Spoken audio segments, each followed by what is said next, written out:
que voy a tratar de hacer hoy es de una manera bastante sintética, muy resumida, contarles un poco el diagnóstico, uno de los últimos diagnósticos que trabajamos en el CIEN sobre el presupuesto público. Este diagnóstico no, digamos, para variar un poco de lo que hemos venido discutiendo en las clases, que hemos visto bastantes números, ¿verdad? Este diagnóstico lo vamos a hacer en función del ciclo presupuestario. El presupuesto público se mueve, digamos, en su modelo de funcionamiento, tiene como base un ciclo, es decir, tiene etapas que se deben cumplir y que tiene el carácter de ciclo porque en cuanto termina una, inicia la siguiente, y cuando finaliza la siguiente, vuelve a iniciar la primera. O sea, retroalimentan, las etapas se retroalimentan, ¿verdad? Por eso no es un proceso que tiene un inicio y un fin y ahí se acaba, sino por eso se da el concepto de ciclo, ¿verdad? Porque cada una de las etapas se retroalimenta. Y ese ciclo consiste en síntesis de 4 etapas. La primera etapa es la etapa de formulación presupuestaria. Es aquella en la que las instituciones solicitan sus asignaciones presupuestarias de acuerdo a los lineamientos de política, o sea, las prioridades del gobierno, y también de acuerdo a los techos presupuestarios generales que establece el Ejecutivo, es decir, el presidente en gabinete, en Consejo de Ministros, cada año establecen techos presupuestarios. Con las prioridades de gobierno y las asignaciones máximas que pueden haber, cada institución trabaja su planificación para solicitar el presupuesto que va a necesitar el siguiente año para poder cumplir con los objetivos que tiene que cumplir y prestar los bienes y servicios que tiene que prestar. Eso sucede en la etapa de formulación. La siguiente etapa es la etapa de discusión y aprobación, ¿verdad? Que esta ya es la que creo yo conocemos más todos, ¿verdad? Porque es la que más se discute a nivel nacional, por eso se llama de discusión y aprobación. Es cuando el presupuesto llega al Congreso de la República.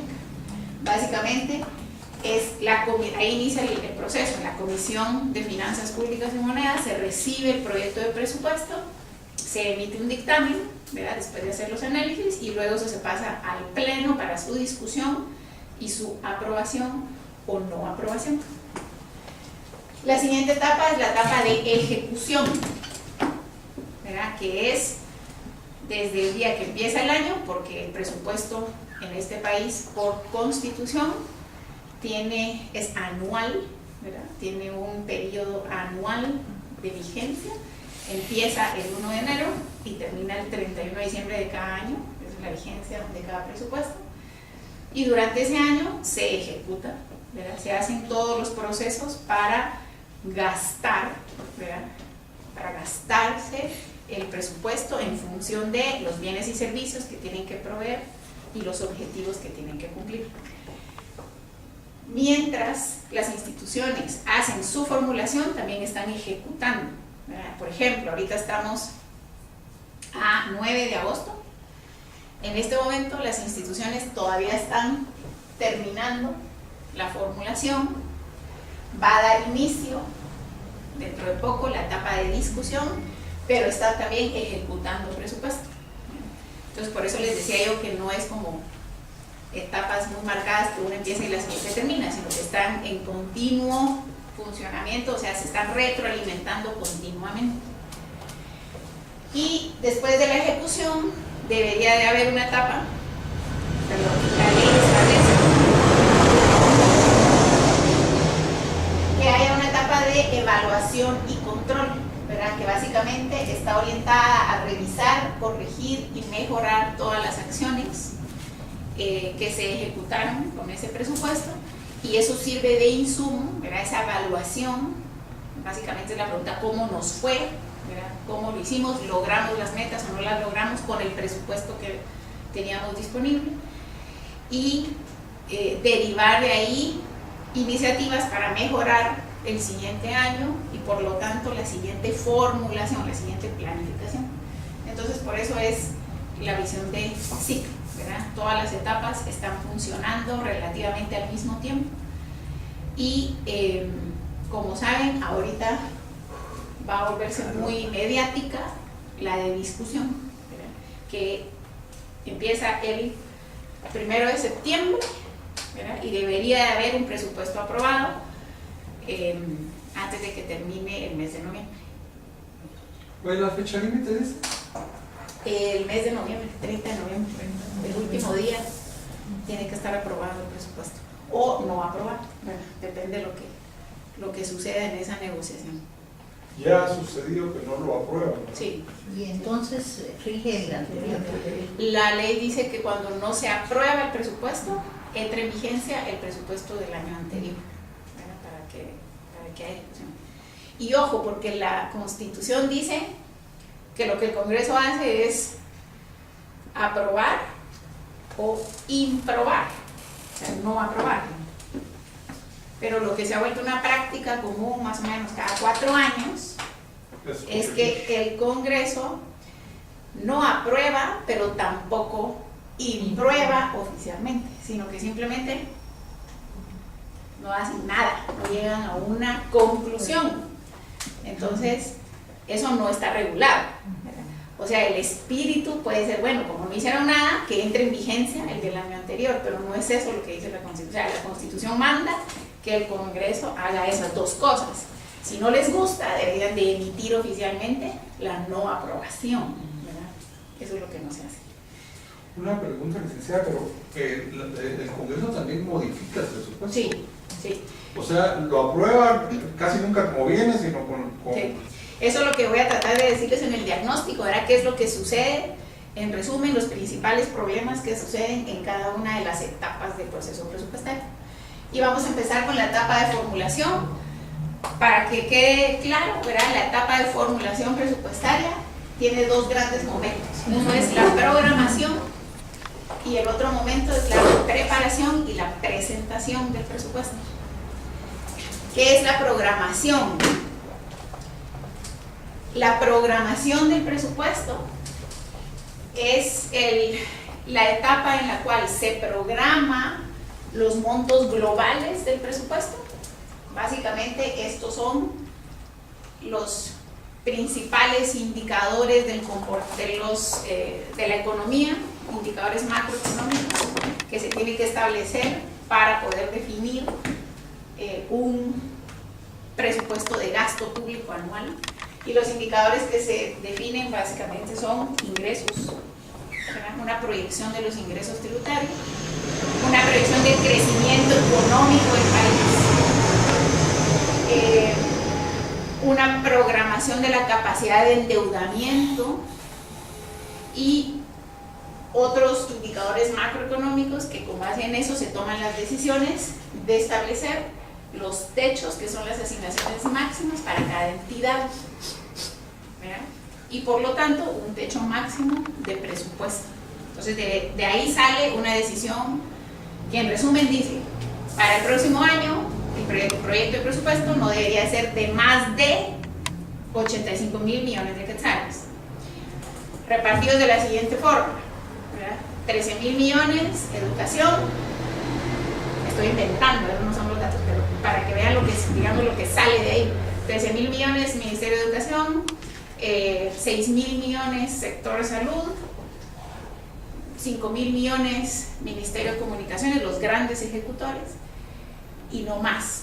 Con eso, el Ejecutivo, el presidente, el Consejo de Ministros, da la orden de que las instituciones empiecen su programación institucional hacia adentro. Ellos sí hacen una asignación concreta para cada ministerio con base en las asignaciones globales. Entonces ellos ya dicen, bueno, ok, para la economía tanto, para tanto, ¿verdad? Y empiezan a asignar techos. ¿En base a qué? En base a las prioridades. O sea, ahí hay un primer momento de priorización que de cierta forma es una hasta cierto punto también es una negociación política, ¿verdad? Porque depende de las prioridades del Ejecutivo para cada año.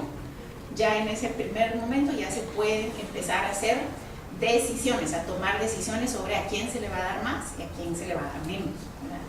Dicho coloquialmente, de que hay una estrategia detrás porque el gobierno tiene prioridades de este año, beneficiar programas de reducción a la desnutrición crónica, pues eso es lo que debería estar detrás de esas decisiones, ¿no? Y entonces las instituciones van y hacen su programación hacia adentro. Eso básicamente lo que significa es que hacen ya su planificación. Todos los programas y proyectos que ejecuta cada entidad pública planifican sus metas para el siguiente año en función de las metas, lo que necesitan para alcanzar esas metas, y en función de lo que necesitan hacen un costeo de lo que tienen que comprar, y esa cuantificación de ese costo es el presupuesto, es la expresión del presupuesto. Y en esos insumos hay insumos de personal y de capital. Ok, una vez termina la institución de hacer su planificación, lo eleva nuevamente al presidente, o sea, al gabinete. Importantísimo, ente rector de todo el proceso, de todo el ciclo presupuestario de las 4 etapas, es el Ministerio de Finanzas Públicas. ¿Quién específicamente en el Ministerio de Finanzas Públicas? La Dirección Técnica del Presupuesto, es decir, la DTP. La DTP es la unidad dentro del Ministerio de Finanzas Públicas que tiene por ley la capacidad de modificar todos los presupuestos institucionales en esta etapa. En esta etapa es la DTP quien le va a aprobar al Ministerio de Salud que su solicitud de presupuesto para el siguiente año está bien o no y responde a las prioridades del Ejecutivo. Por lo tanto, dicho de otra forma, la DTP, la Dirección Técnica del Presupuesto, concentra una parte importante del poder porque es la que toma decisiones sobre el presupuesto. El presupuesto público, tener poder sobre el presupuesto público es tener poder político. ¿Qué es DTP? Dirección Técnica del Presupuesto.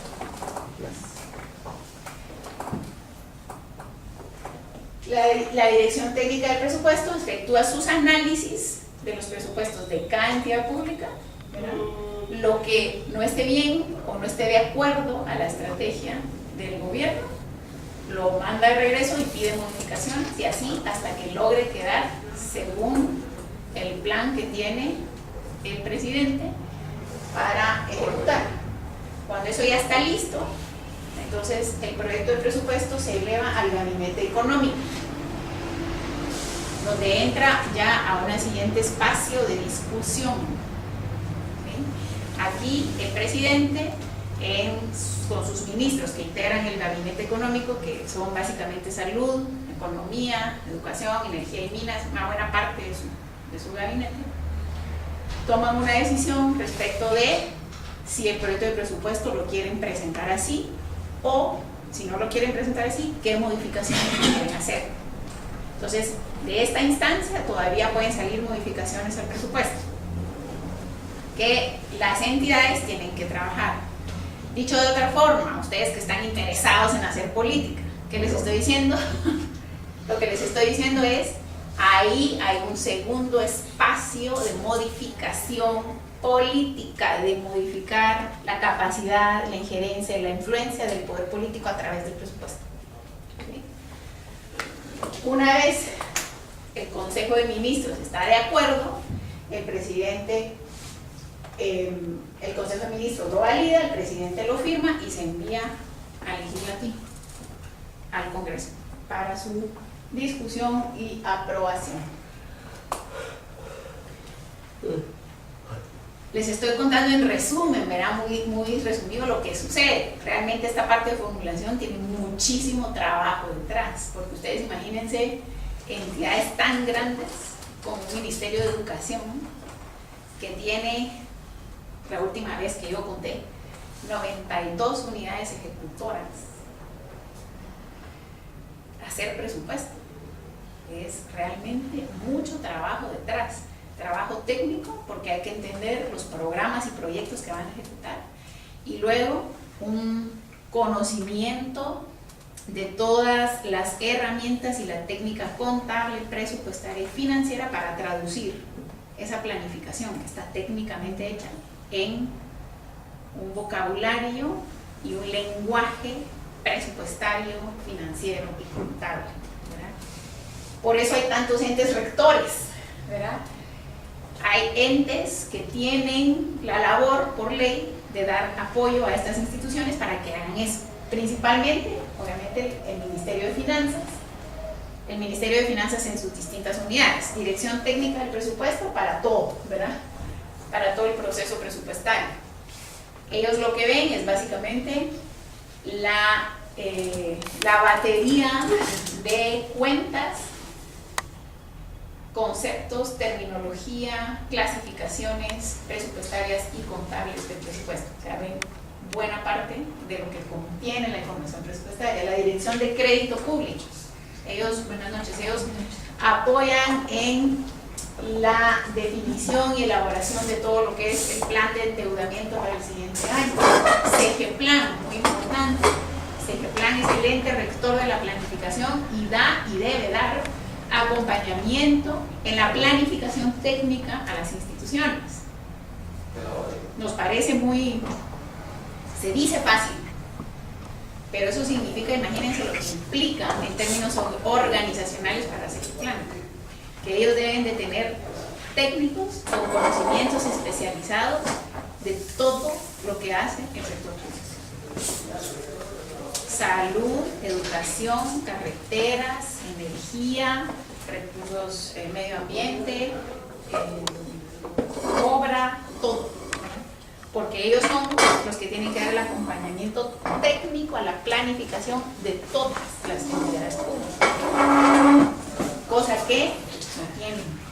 Entonces ahí ya vamos empezando a ver, ¿verdad?, dónde están organizacionalmente las áreas de influencia en el presupuesto público. CGPLAN es una, Dirección Técnica del Presupuesto es otra.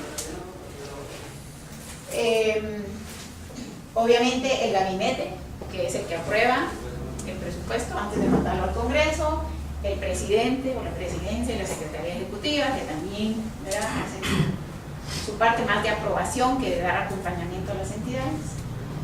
Y luego todas las entidades, ya sean centralizadas o descentralizadas, que tienen que hacer su presupuesto. Licenciada, disculpe. Así como algunas instituciones semi-autónomas que tienen o manejan su propio presupuesto porque tienen recursos y no son parte del presupuesto nacional, de todas maneras tienen que presentar a la DTP su programación. Pero solo a manera de informar. Solo a manera de Sí, solo como información, porque estas entidades normalmente tienen sus propios órganos superiores de aprobación a los cuales sube su presupuesto. Este órgano lo aprueba y una vez aprobado informan a la DTP sobre cómo quedó su presupuesto. Si el órgano superior no lo aprueba, aplica lo mismo a la Constitución, entra en vigencia el presupuesto del año anterior, igual tienen que informar eso a la DTP. Pero sí forman parte del presupuesto nacional en cuanto a los ingresos, porque se presenta una estimación de utilidades.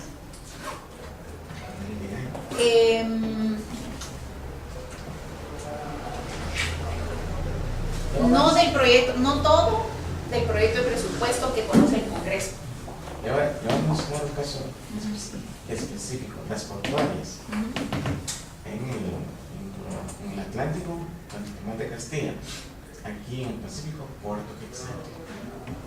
Son parte del presupuesto, pero en ingresos, porque hay una estimación de utilidades. Pero eso se llaman ingresos privativos, que son ingresos de esa entidad, ¿verdad? La proyección de ingresos, algo de eso sí va en el proyecto de presupuesto, pero no es todo. Por eso les decía yo en la primera clase, que todas estas entidades autónomas, semiautónomas, descentralizadas, semidescentralizadas, que ahora hay un montón de categorías, que pueden recaudar y generar ingresos de manera autónoma. No todo se registra en el proyecto de presupuesto y tampoco todos sus gastos. Entonces, cuando hablamos, por ejemplo, de gasto público, el gasto público es un poco más elevado de lo que dice el proyecto de presupuesto nacional. Y los ingresos del gobierno, si contamos todos los ingresos privativos, es un poco más elevado de lo que registra el proyecto de presupuesto nacional. Ok, entonces ya veíamos la clase anterior algunos ejemplos de cómo está la planificación, ¿verdad? ¿Cuáles son los principales problemas que tiene el presupuesto en esta primera fase? El principal problema que tiene el presupuesto público de casi cualquier entidad de gobierno es que la planificación está mal hecha, tiene una pobre calidad. Casi toda la normativa en términos presupuestarios y de planificación hoy en día está obligando a implementar la metodología de presupuesto por resultados. Hacia eso va, ¿verdad? Si a ustedes les interesa participar en la función pública, lo que tienen que conocer es esta metodología, porque a través de esta metodología ustedes van a tener que solicitar las asignaciones presupuestarias que al final son las que les van a permitir ejecutar y hacer cualquier cosa que se propongan hacer. Entonces, hay que ir a aprender sobre eso en específico, porque eso es lo que está definiendo la norma y cada vez más. Ahora, ¿qué pasa con la aplicación de esta metodología para planificar? Que está mal hecha. ¿En qué está mal hecha? En que las instituciones, cuando van a establecer resultados, entendiendo por resultado el cambio de vida en las condiciones del ciudadano, tienen que definir cómo van a hacer para lograr ese resultado, y a ese resultado se le llama producto. Los principales problemas de la planificación es que entre el producto y el resultado no hay ninguna coherencia.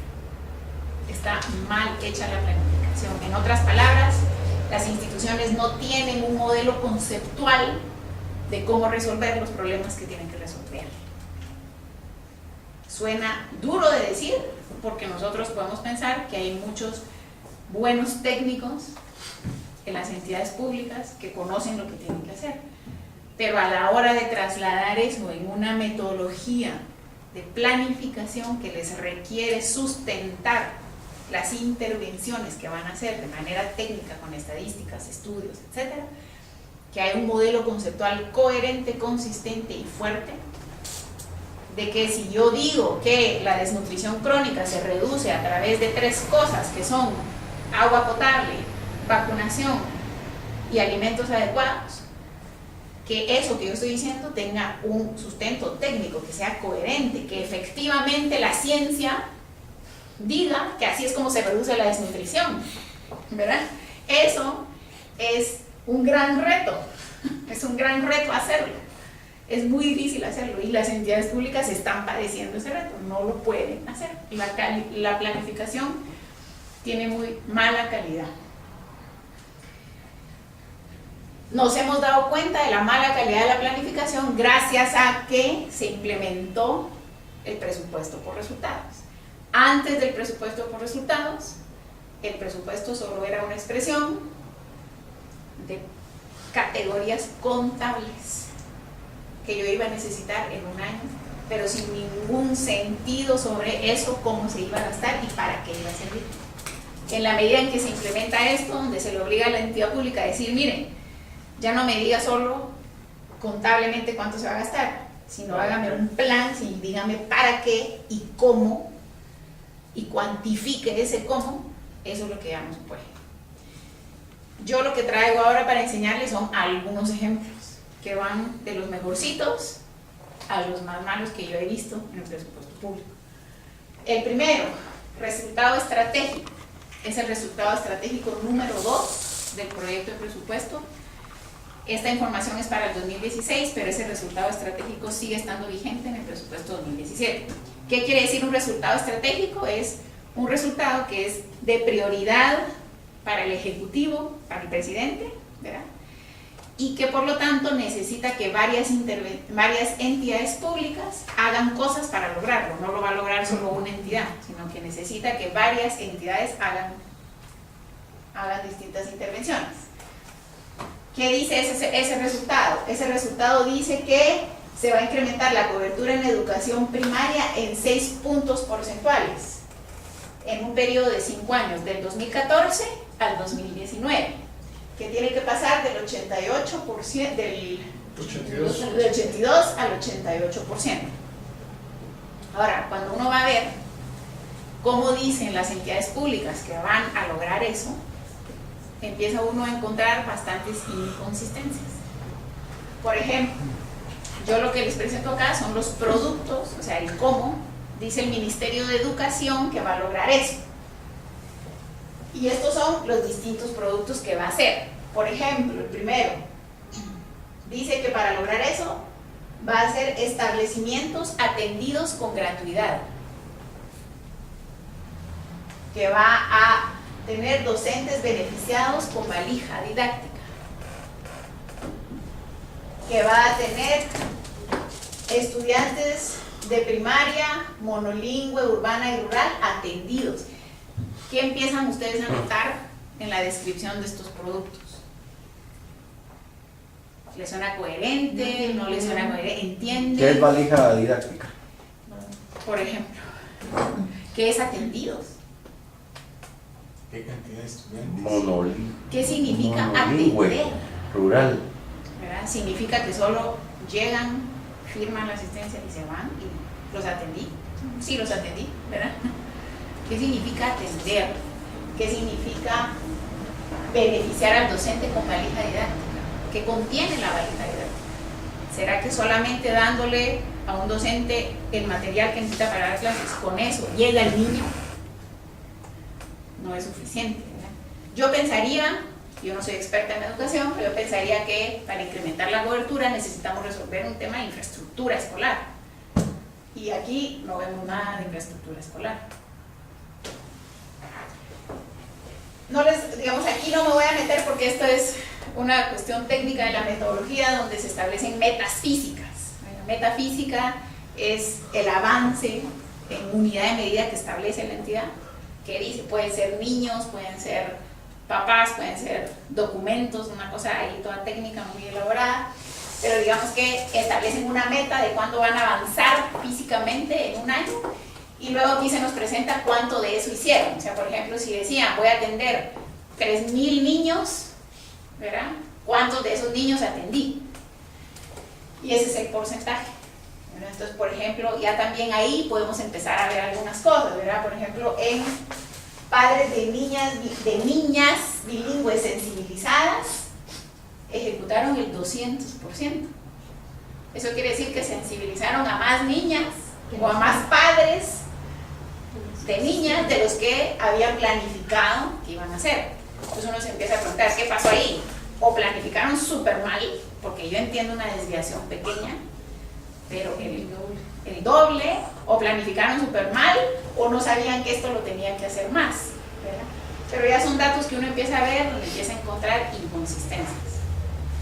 Yo sé que he dicho solo así, he visto solo así, ¿no les parece? O sea, uno pudiera darle el beneficio de la duda al Ministerio de Educación y decir, bueno, tal vez está atendiendo niños, quiere decir que los recibe en la escuela, y uno empezar a elaborar, ¿verdad?, todos los supuestos para lograr encontrarle sentido a esto. Pero cuando yo les digo, este es el programa 11 del Ministerio de Educación, que solo este programa recibe 6.000 millones de quetzales cada año.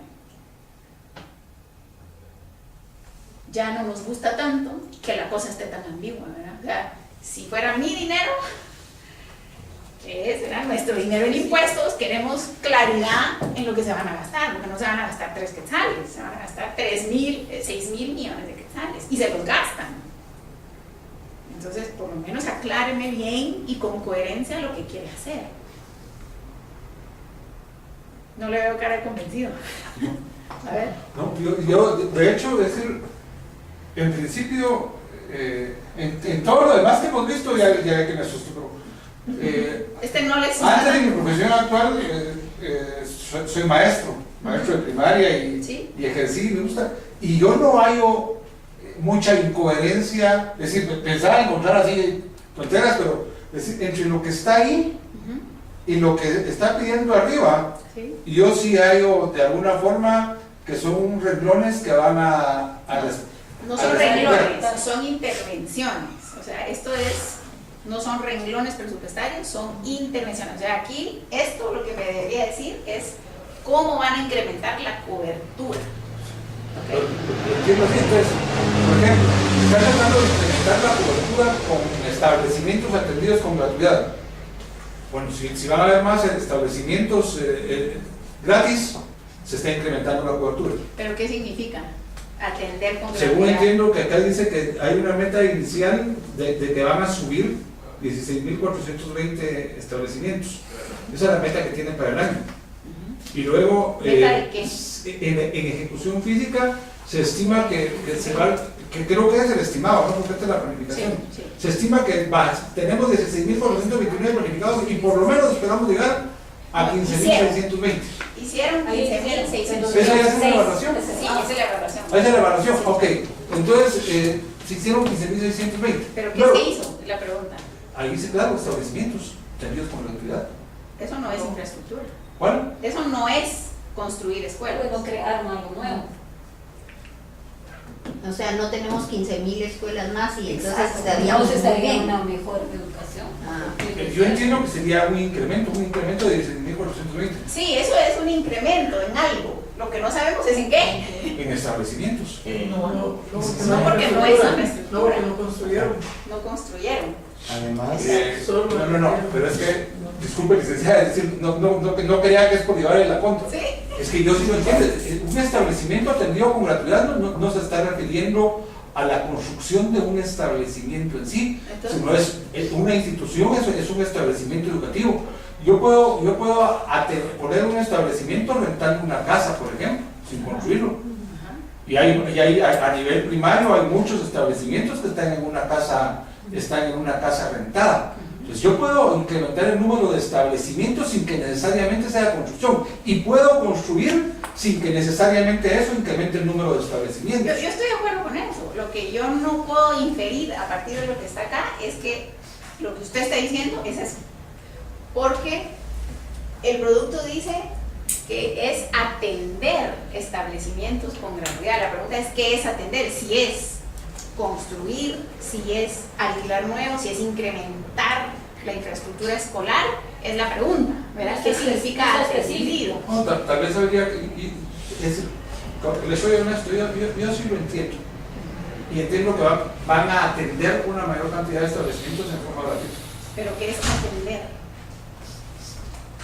Pues, por lo menos que sean de forma gratuita, supongo que hay otros que no lo son. Pero entonces hace supuestos, ¿verdad? Sí, Entonces, sí, supongo no hay nada que, claro. porque a lo que voy es, puede ser que sea, que estén haciendo lo que usted dice, ¿verdad?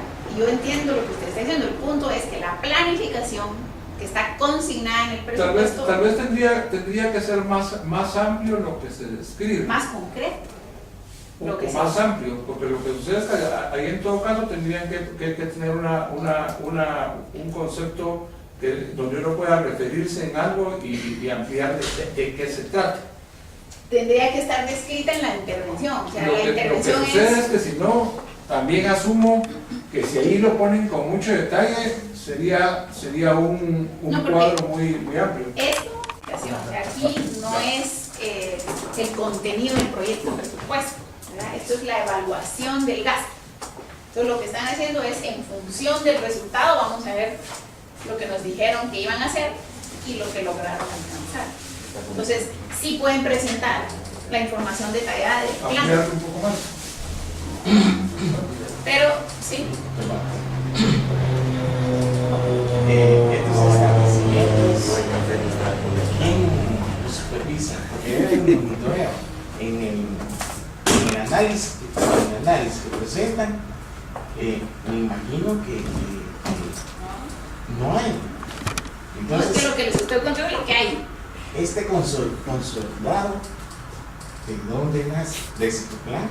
No, de la entidad. De la entidad, pero si es la entidad, puede ser que esté mintiendo, porque los supervisores no van a todas las escuelas y es una obligación de ellos asistir. O por lo menos decir, una intervención debe ser cómo se va a supervisar el establecimiento. Si es necesario supervisar, cómo se va a supervisar, ¿verdad? Y cómo lo ¿Cuál es la medimos. medida en todo caso? Ajá, y cómo lo medimos. Y debe aparecer como una intervención. Porque si es necesario hacerlo, hay que ponerlo porque hay que presupuestarlo. No dejarlo a la interpretación. Es que nada debería estar en la interpretación, porque lo que es, o sea, mientras más concreto sea un plan, más fácil Claro. cuantificarlo para presupuestarlo. Ahora, le voy a decir una cuestión, en medio de esto que estamos discutiendo, porque yo siento que muchas veces sí es que las personas que lean la parte que estén enteradas de la parte que es. Yo posiblemente, si me ponen algo de salud, no voy a entender nada, porque le huyo a las enfermedades, a los enfermos, a los médicos, a cualquier cosa que sea así, entonces bloqueo mentalmente cualquier cosa que sea de salud. Entonces, posiblemente si a mí me ponen el cuadro, este mismo cuadro en el Ministerio de Salud, no vaya a entender todo y me parezca de lo más incoherente. Está bien. Está bien que no somos técnicos ni expertos en educación, pero creo que todos, por eso escogí el resultado de educación, porque es algo en lo que todos podemos tener alguna aproximación lógica de cómo se hace, más que en, por ejemplo, reducir el contagio del VIH, ¿verdad? Que eso ya es una cosa, como usted dice, de salud más técnica, que requiere un conocimiento médico especializado, que probablemente nosotros no podamos aportar nada ni hacer una crítica técnica, pero en este caso yo creo que sí, ¿verdad? O sea, con un poco de coherencia nos podemos dar cuenta que en este caso, ¿verdad?, hay ambigüedades en la planificación, en lo que están diciendo las entidades públicas que van a hacer.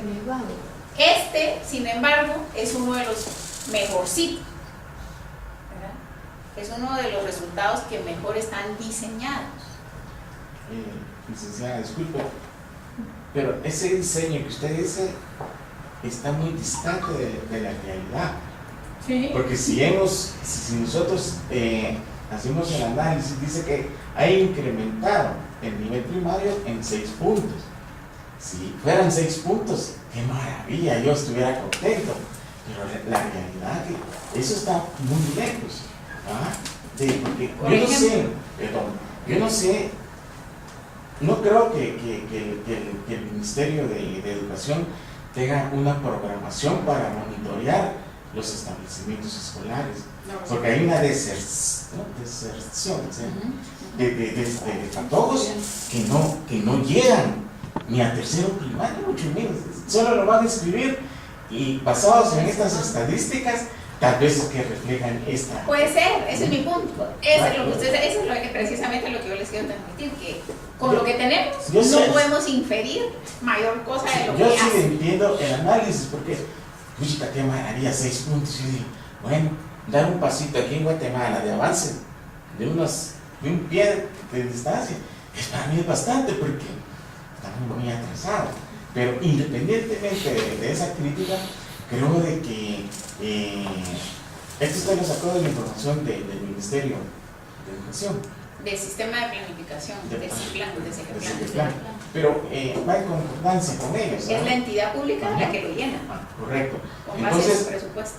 O sea, es el Ministerio de Educación quien llenó eso para poderlo evaluar. Sí, a mí, cuando usted me presentó eso, yo estaba analizando, que había 6 puntos, pero cuando yo miro la realidad a nivel urbano y a nivel rural, Esa es, digamos, la prueba de fuego de en este momento, del presupuesto de cualquier entidad pública. Si lo que dice que hace para lograr el resultado está bien y tiene coherencia y tiene un modelo conceptual consistente, el resultado debería moverse, porque lo tiene bien estudiado. Esa sería la prueba de fuego. En este análisis no se nos presentan, ojo, avances en los indicadores de resultados. ¿Por qué creen? Porque no se ha movido, ¿verdad? Y además eso está unos años que ya pasaron. Y Esta es la evaluación, ¿verdad? esta es la evaluación del 2016. Este resultado se elaboró en el 2014, porque fue el año en el que empezó a implementarse la metodología de presupuesto por resultados. un resultado a 5 años. En ese momento era un resultado. Es decir, ahorita realmente Habría que ir a ver. debía existir una forma de medir el evaluar avance. el resultado. Exactamente. No los debería ser productos, más de 4. sino el resultado. Aquí lo que se está evaluando es el producto. Yo Penas hay producto entiendo, claro, lo que decía. Porque dice, estudiantes de primaria, estudiantes de primaria, por ejemplo, los beneficiados con útiles escolares. Yo sí entiendo que la unidad es de estudiante. Estudiante beneficiado con útiles escolares. Sí, eso está bastante más claro. Ese está bastante claro. Pero ese es somos todos darle al los estudiante, permita, es darle al estudiante útil, de que eso colabore o incremente la cobertura, o sea, que con eso el estudiante vaya a ir, es lo que no sabemos, o sea, nos está generando en la discusión, nos genera Los más dudas. otros que solo se los dieron, llegaron a inicio de año y ya Porque si ya no no fuera, pasan. ¿verdad? Si a mí me tocara Cuando salga cumplir el con ese estudiante. programa, Se inscriben de hoy y ya. llego, como dice aquí el colega, que se inscriba y ya cumplí con atenderlos. Y al niño le doy en ese momento su valija de útiles y cumplí con atenderlos. Ahora que eso, o le di la valija didáctica al profesor y cumplí con la otra intervención. Que eso vaya a generar que el estudiante permanezca y entonces incremente la cobertura, es donde uno hace un salto conceptual, porque o nosotros no entendemos nada de cómo se incrementa la cobertura, ¿verdad? O hay cosas ahí que están todavía muy ambiguas y falta que las entidades públicas concreten sus intervenciones. Para concretar una intervención es necesario tener un conocimiento científico, técnico de cómo se resuelven los problemas. Puede ser que haya algo bueno hecho, sí, yo no estoy diciendo. Yo le reitero lo que le dije. Yo considero que las medidas que están puestas ahí, como medidas o como productos de nivel primario, son cosas que en su momento sí favorecen el hecho de que se incremente la cobertura. La pregunta no es si favorecen, es si mueven ese indicador de resultado. O sea, que en el Yo consideraría 2019 que sí. de verdad se ha llegado a ese resultado. Habría que pasarle la prueba de fuego a esto y ver si de verdad se motivó. Yo considero que como planificación eso es correcto. Ahora, una planificación solo se puede saber si al final del periodo de los 5 años, Se cumplió. digo eso, pues yo sabré si lo que planifiqué y las acciones eran las indicadas. Es la forma de la prueba de fuego. Alguien tenía la mano levantada. Quería preguntar si alguien sabe qué contiene una valija didáctica para los maestros. Porque yo hace años creo que vi, pero eran unas 10 cartulinas y unos 4 o 5 marcadores y un borrador. Son libros de texto, hasta donde yo vi que alguien trabaja. Para los maestros. Sí. Por Pero, ejemplo, pero ya ellos internamente en el Ministerio de Educación sí tienen referencia a todo eso que ponen. ellos tendrán su análisis de por qué cada una de estas. Sí, pues ellos sí le pueden explicar a uno por qué ponen eso. Deberían. Deberían de poder. Ahora, el tema es que esta metodología requiere que las intervenciones sean lo suficientemente claras, porque tiene que tener un modelo conceptual claro detrás, que expliquen por sí solas cómo se mueve el indicador. Pero para ellos tal vez es claro. Claro, ese es el punto. Si para la entidad es clara, ay, pues entonces está bien, pero para el ciudadano no, ¿verdad? No, a eso voy, que nosotros cuando hacemos crítica financiera, presupuestaria, lo que estamos criticando, la otra cara de la moneda es lo que hace la entidad con ese dinero. Entonces, aquí por ejemplo hay una persona que podría entender perfectamente esto, pero hay varias que dicen, miren, no, o sea, la valija no sirve para otras cosas, no hay ni siquiera supervisión, no hay esto, como que empiezan a saltar causas del problema de la falta de cobertura, que por lo menos no estamos viendo que están atendidas acá. Y yo volvería a algo que usted nos dijo al principio, y es el hecho de que la gente que evalúa y la gente que, ¿cómo se llama esto?, que al final de cuentas opina, y aquí no sucede mucho, el guatemalteco es muy dado a opinar por cosas que ni sabe, y si uno lee las leyes, las redes sociales, se horroriza de escuchar a gente hablando un montón de cosas, de gente, de cosas que no comprende. Entonces, yo sí siento que una evaluación de este tipo tiene que ser hecha por gente que hable ese idioma. Porque le voy a decir una cuestión, si cualquier guatemalteco va y agarra un plan de cualquier catedrático y lee los objetivos, no va a entender, porque los objetivos son bastante difíciles de cómo semestre de cuantificar. Posiblemente sea un error que venga arrastrándose hace mucho tiempo, pero en la docencia el evaluar, se logra evaluar al final de cuentas cuántos niños aprobaron, y cuando le hacen un examen fuera del maestro, es si se ve si realmente el niño está aprobado o no en la materia. Entonces yo sí siento que todo tiene que haber una persona que realmente conozca del tema para poder evaluar, y ese es el llamado de atención para nosotros políticos, que era lo que le decía cuando se hace el presupuesto. Va a haber que asesorarnos de gente que conozca, porque no somos todólogos, y de alguna forma, si nosotros vamos a ir esto no me parece, no lo entiendo, y como yo no lo entiendo está malo. Entonces yo sí siento que vamos a tenernos que asesorar de las personas indicadas para poder evaluar cada renglón, y son renglones bien amplios. No son renglones, ese es mi punto. Que esto no es un renglón contable. Esto es la expresión de cómo se va a hacer este diplomado, cómo yo voy a lograr que los alumnos vengan y se queden por 6 meses. Y yo estoy segura que si la licenciada le presenta al dirigente un plan donde dice, mire, para lograr que todos terminen el diplomado yo les voy a atender, le va a decir, mire, con todo respeto le falta más a su plan, ¿verdad? Sí, ¿qué quiere decir atender? ¿Qué quiere decir atender? ¿Verdad? Hay mucho más que hacer que solo atender. Y concedo eso, todo tiene que ser analizado con conocimientos técnicos, y eso es una buena reflexión. Hay que asesorarse de técnicos para poder no solo hacer los análisis, sino planificar, ¿verdad? Y tampoco es química nuclear, ¿verdad? Podemos ver ambigüedades claramente en esta planificación, dándole el beneficio de la duda al Ministerio de Comunicación. Como les dije, esto es de los mejores, ¿verdad? Hay algunos otros, por ejemplo, el Ministerio de Cultura y Deportes también aporta a ese resultado de cobertura en la educación. Y lo que dice que va a hacer es formar gente en las distintas disciplinas del arte para incrementar la cobertura. Yo sé que ahí podemos empezar a conjeturar, sí, pero de plano, tal vez enseñándoles teatro, música, danza, hacemos que lleguen.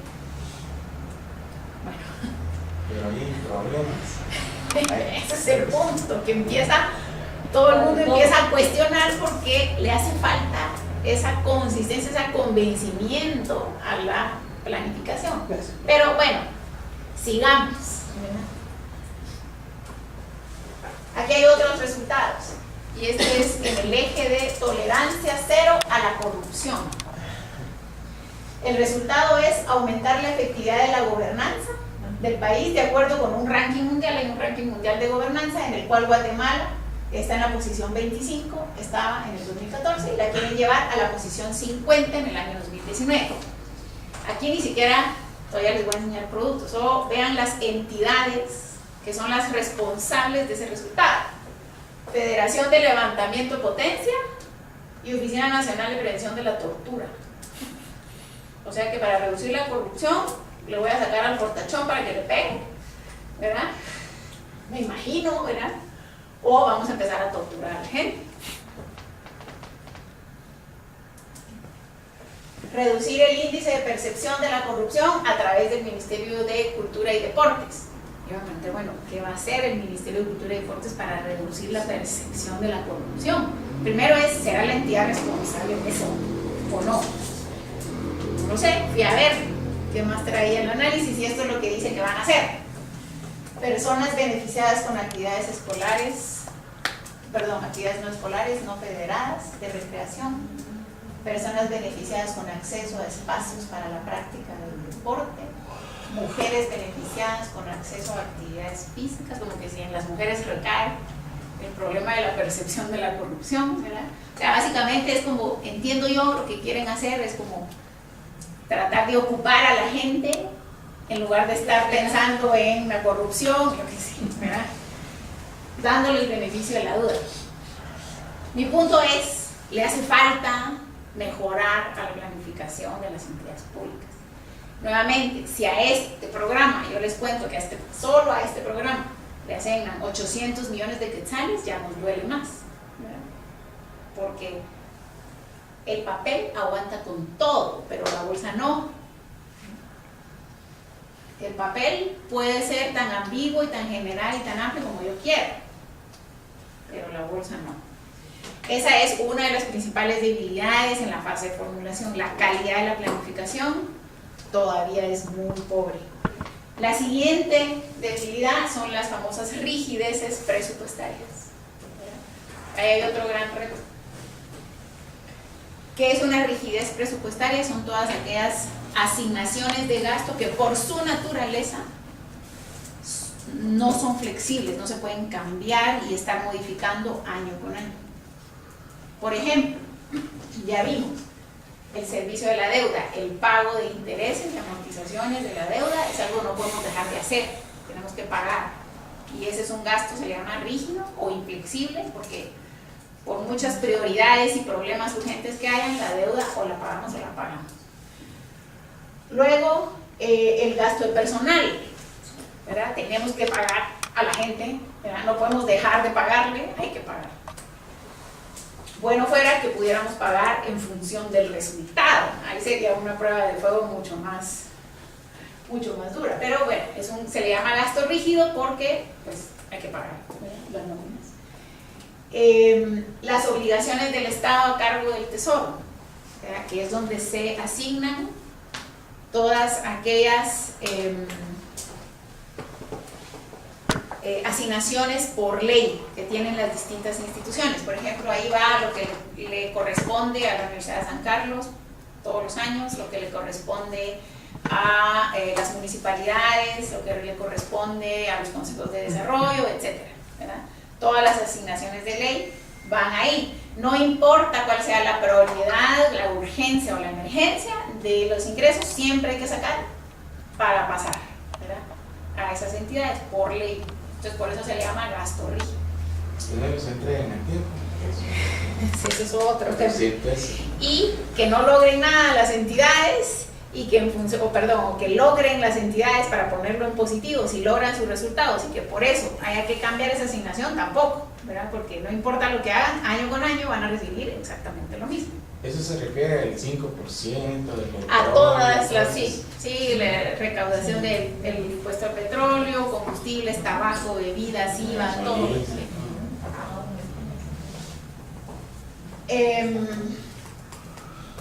Cuando se saca ese monto de gastos respecto al total del presupuesto, resulta que todos estos gastos rígidos son aproximadamente, este dato fue para el 2015, pero más o menos se mantiene todos los años, aproximadamente siempre están alrededor del 80% del presupuesto, ya tiene un destino, ¿verdad? Por mucho que lleguen ustedes como partido de gobierno y quieran hacer cosas buenas y para eso tengan que modificar el presupuesto, no van a poder. El 80% de su presupuesto ya va a estar repartido. Otra cosa es, ojalá que las entidades públicas que reciben ese dinero estén haciendo algo bueno con ese dinero, ¿verdad? Ese es del presupuesto total, pero si lo vemos respecto de los ingresos, solo de los ingresos, porque recuérdense que el presupuesto incluye ingresos tributarios más deuda. Si es solo de los ingresos, es el 99% de los ingresos. O sea, todo lo que se recauda ya tiene destino, por ley. Entonces, si ustedes llegan a gobernar, sepan... prestar para poder hacer algo. Pero hoy en día las obligaciones del Estado a cargo de la tesorería están generando un pequeño avance de progreso, ¿verdad? Porque cuando el dinero se los entregaban a los consejos de desarrollo era un dolor de cabeza aprobar un proyecto. Ahora se lo están entregando directamente a los alcaldes. Y yo he visto, por ejemplo, valga la propaganda, el alcalde de Sí. Hugo Salceño, él ha hecho obras de infraestructura que nadie los había podido hacer por ese freno que tenían en el Consejo de Desarrollo. Bueno, pues ojalá que estén haciendo buen uso de ese dinero. Ahora habría que entrar a ver la evaluación de los consejos. Entonces, finalmente, la gráfica que, digamos, de lo que sucede, para dejarles como el mensaje de lo que sucede, el problema de la fase de formulación presupuestaria es, si basura le metemos el presupuesto, basura va a salir. No importa si son 50.000 millones, 70.000 millones, 80.000 millones o 200.000 millones de quetzales. Si está mal pensado cómo lo vamos a gastar, no vamos a gastar nada, ¿verdad? Luego, en la etapa de discusión. En la etapa de discusión, esta ya sucede en el Congreso, la Comisión de Finanzas analiza, dice la ley, discute, modifica y emite dictamen. Y luego en el Pleno se discute, se modifica y se aprueba o desaprueba el proyecto de presupuesto. Ahora, de lo que se ha visto y de los análisis, de los diferentes estudios que se hacen, el principal problema en el Congreso es que no hay capacidades técnicas, que eran las que usted decía, que son necesarias tener para poder analizar el detalle de lo que las entidades públicas están diciendo que van a hacer. Entonces, como no hay esa capacidad técnica, ¿qué es lo que sucede? Es pura negociación política. Ahí no se negocia. Qué bueno que en la Comisión de Finanzas se tuviera la discusión que tuvimos nosotros aquí, de que tal vez sí, que con útiles, que incremento el número de escuelas, pero eso ni siquiera es esa la discusión.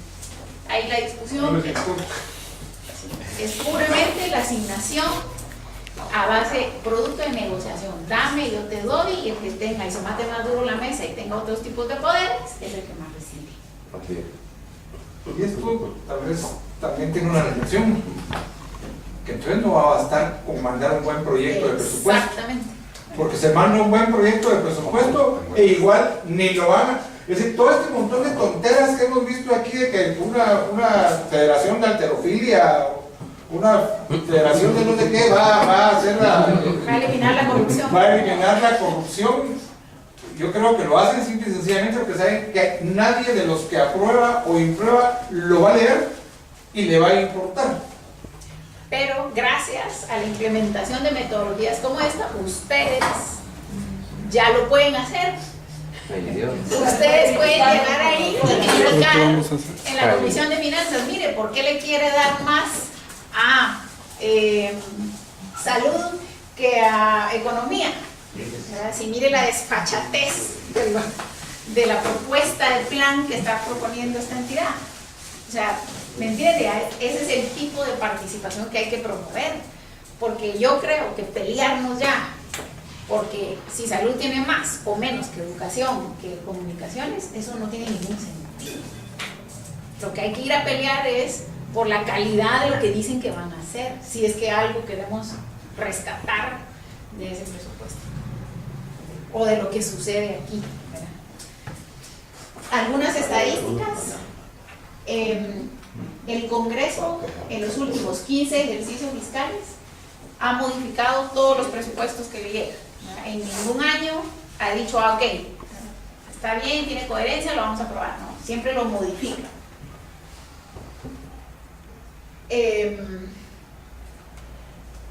No, perdón, se ha modificado 7 veces, pero en 4 no se ha aprobado. Entonces, solo creo que en 1 o en 2 no lo han modificado. Se aumentó el techo presupuestario en 4 ocasiones y se redujo en 3.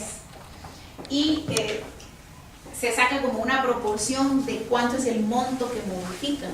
Y modifican en promedio 3% del presupuesto cada vez que les llega. O sea, o lo incrementan o lo bajan en 3%. Eso es bastante. Eso es un gran cambio a lo que la entidad presupuestó. Si usted hizo un plan para ejecutar un programa de incrementar la cobertura de educación y dijo que le iba a costar 100 millones de quetzales y resulta que ya no los tiene porque el Congreso se le dio la gana cambiárselo y le dice, no, ya sabe que ya no tiene 100, ahora tiene solo 90.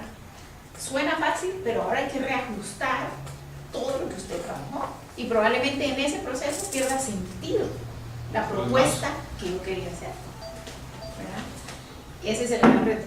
En resumen, gráficamente, ¿qué es lo que sucede en esta etapa de discusión y aprobación en el Congreso de la República? Básicamente lo que sucede es una piñata, donde todo el mundo está ahí como la caricatura, tiene su palito, listos para darle duro, ¿verdad? Y quien más duro le dé, más dulce recoge. No hay nada de discusión técnica ni ninguna preocupación por si hay supervisión en escuelas, por si hay más establecimientos. Y ese presupuesto le voy a llamar trasquilado. Con ese, la entidad tiene que regresar, amanecer el 1 de enero y ver qué hace y reajustar todo lo que planificó que iba a hacer. Pero ahí no se acaba la historia. Luego viene la ejecución de eso.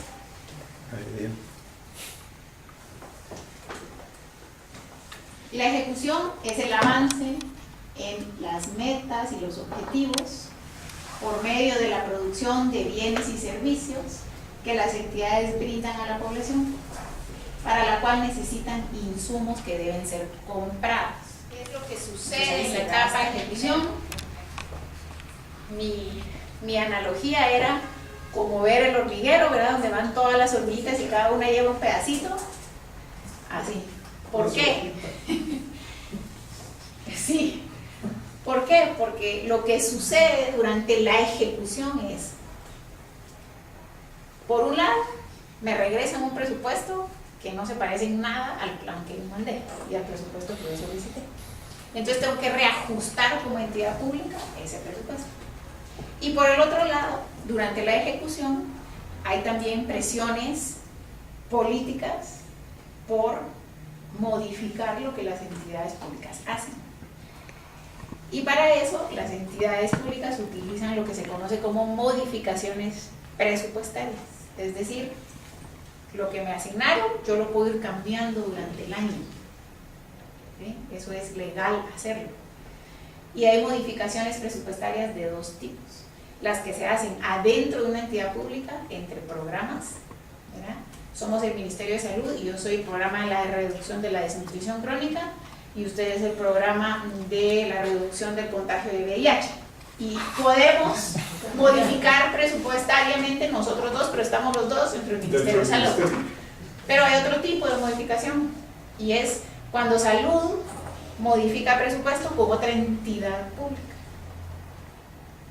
Porque a esa entidad lo que le asignaron no le alcanza para hacer su plan que dijo que iba a hacer. Entonces le pide espacio presupuestario a otra entidad. En ese sentido sería, digamos, entre ministerios y secretarías. Sí. Porque dentro de un mismo ministerio se puede realizar entre direcciones y cuestiones así. Y dentro de las direcciones se puede también hacer entre programas e instituciones. Entre unidades ejecutoras. Una dirección puede tener varias unidades ejecutoras y pueden cambiarse. ¿Y eso necesita aprobación de quién? Las que son adentro de la entidad necesitan aprobación de la máxima autoridad de la entidad en renglones no controlados. Hay ciertos renglones de gasto, ciertas categorías contables que son controladas. Para cualquier cambio en esas categorías de gasto, no basta con la aprobación del ministro, sino tiene que aprobar el Ministerio de Finanzas. ¿Cuáles son esos renglones controlados? Servicios de personal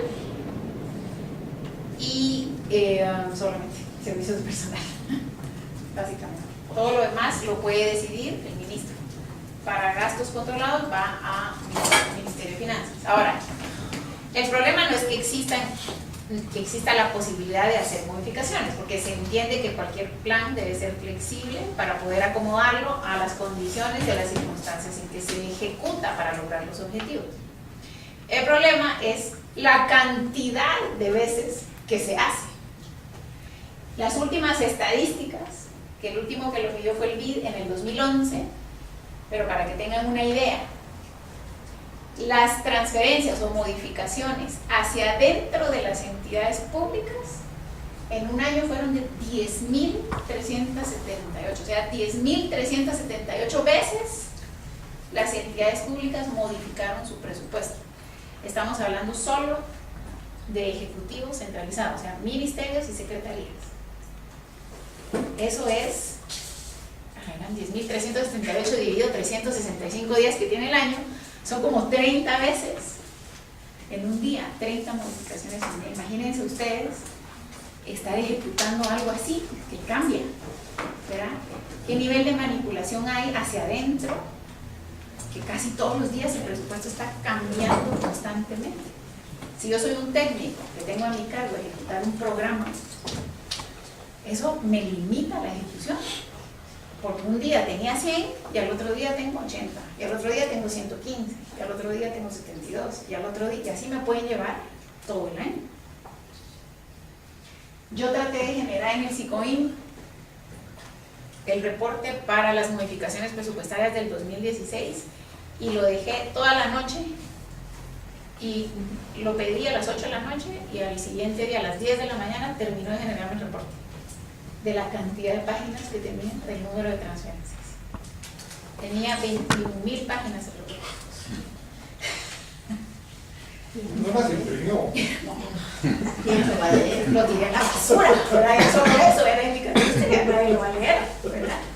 Ahora, el número de veces que se modifica el presupuesto entre entidades, 282 veces en un año. O sea, casi que una diaria, una vez al día, las entidades públicas están cambiándose sus presupuestos. Pero vean el impacto financiero de estas modificaciones. De las 10.378 se movieron, se redistribuyeron, de lo que se aprobó, se redistribuyeron 41.000 millones de quetzales. O sea que durante la ejecución, el Ejecutivo cambia Esos lo que son aprobó. millones, 41.000 millones. El Ejecutivo cambia lo que aprobó el Congreso, ¿verdad? O sea que eso de que el Congreso me dejó amarrado, tampoco es tan cierto, ¿verdad? En la ejecución lo puedo cambiar. Algunos ejemplos de estas discrecionalidades, por eso aquí le damos la discrecionalidad en la ejecución, porque ya, o sea, cambiarlo 3 veces está bien, pero cambiarlo 10.000 veces es pura discrecionalidad, ¿verdad? Por ejemplo, en el 2011 el Ministerio de Comunicaciones hizo 4.600 modificaciones en su presupuesto, con las cuales rotó completamente 50%. Ajá, y duplicó su techo presupuestario a pura modificación. El aprobado por el Congreso a pura modificación presupuestaria. Estos son cosas que nosotros no nos damos cuenta, ¿verdad? Porque creemos que todo lo aprueba el Congreso, porque es lo que más oímos. Pero durante cada una de las fases hay posibilidad de influir en el gasto público.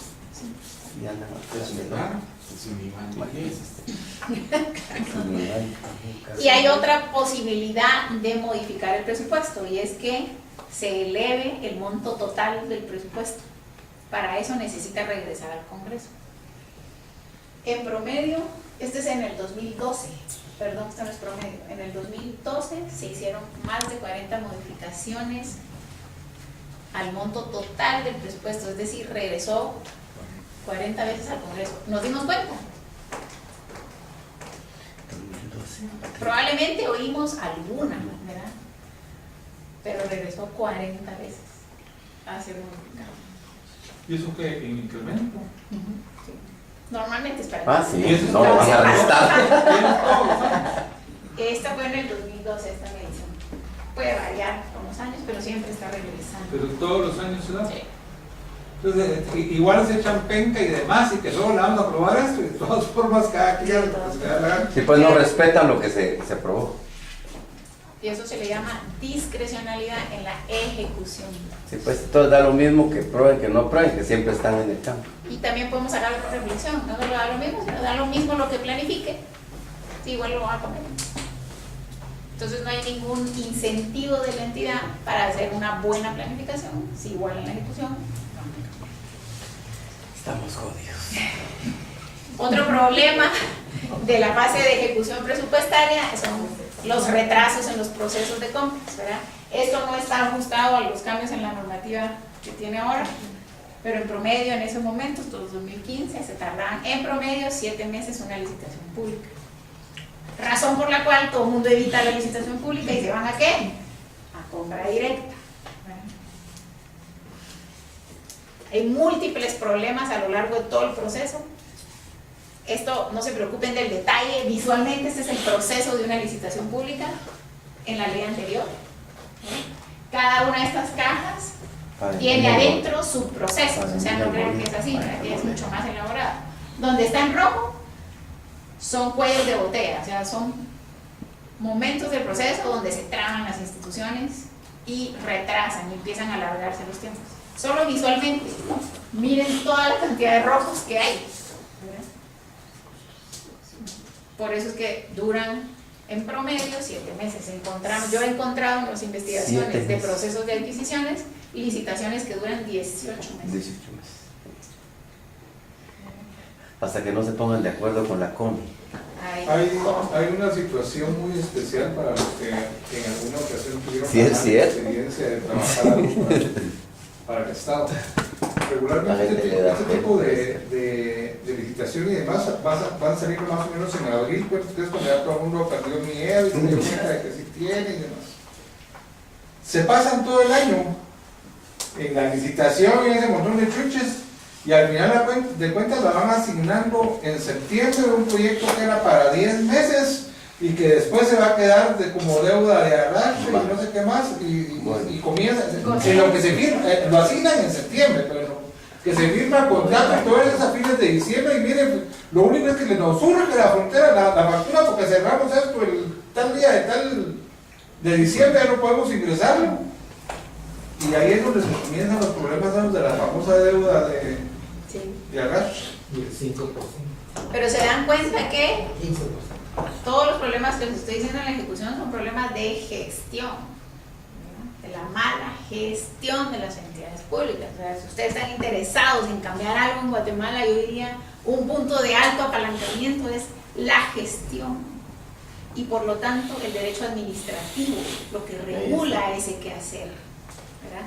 Porque si yo tengo procesos así, obviamente me voy a tardar 10 meses en cumplir esto.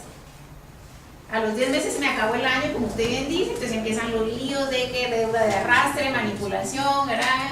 Etc. Ahora, yo no estoy diciendo, no sé cuál sea el mejor proceso de adquisiciones públicas, pero hay que entrarle a ese tema y hay que volverlas efectivas y eficientes.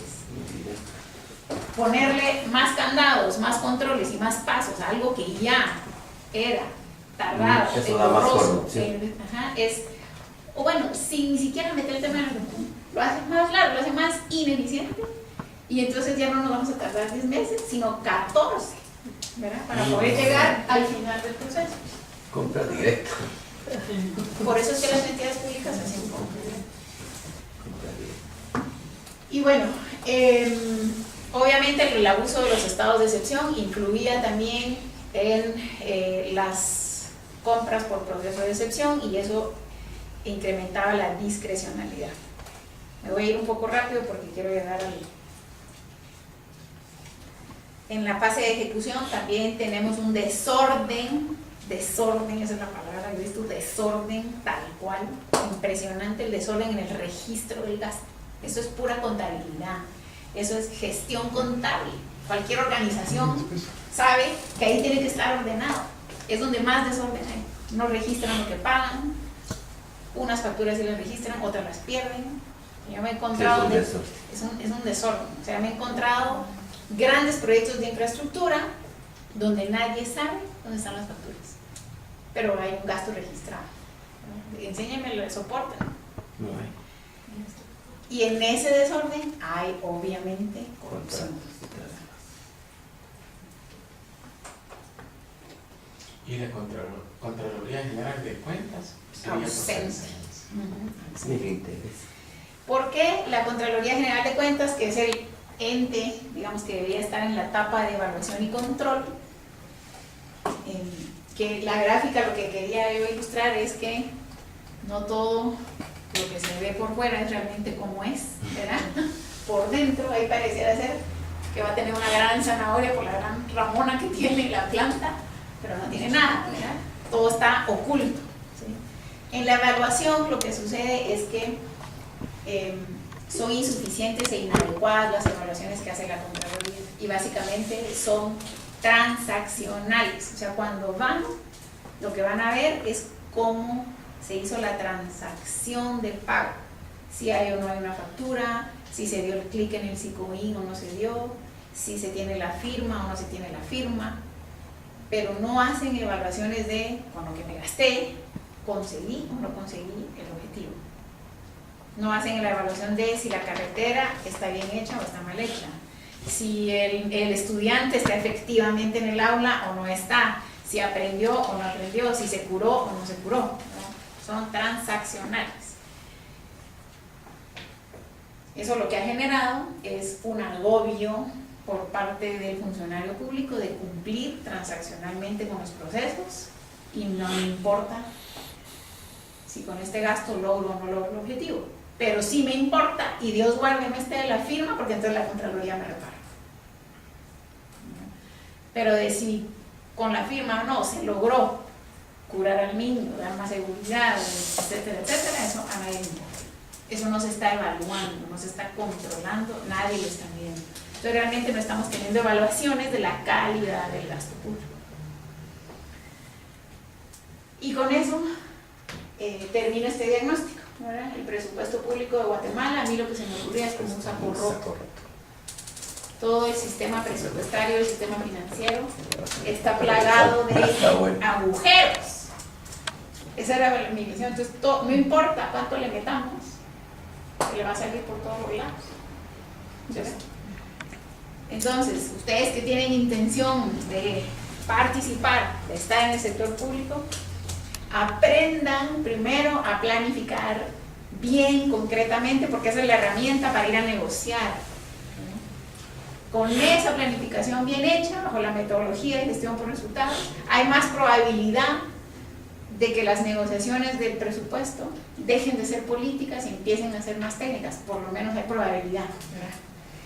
Y por otro lado, la gestión interna, la gestión pública, ¿verdad?, afecta directamente a la calidad del gasto. Hay que entender cuáles son los problemas de gestión, y esa es la parte operativa de cómo funcionan las entidades públicas, cómo funcionan las compras, cómo funciona el servicio civil, cómo funcionan las normas de auditoría gubernamental, cómo funciona la ley orgánica de la Contraloría, para entender cuál es el diseño que le vamos a dar a las entidades para que puedan gastar y gastar bien. Y eso nadie lo está viendo. Y es un problema muy serio y muy complicado de resolver. Que ahorita, al día de hoy, nadie tiene una respuesta clara de cómo hacerlo. Todos tenemos buenas ideas y buenas intenciones, pero hay que ya sentarse a trabajar y empezar a cambiar esa parte estructural del sector público. Y yo con esto me despido, espero que hayan aprendido.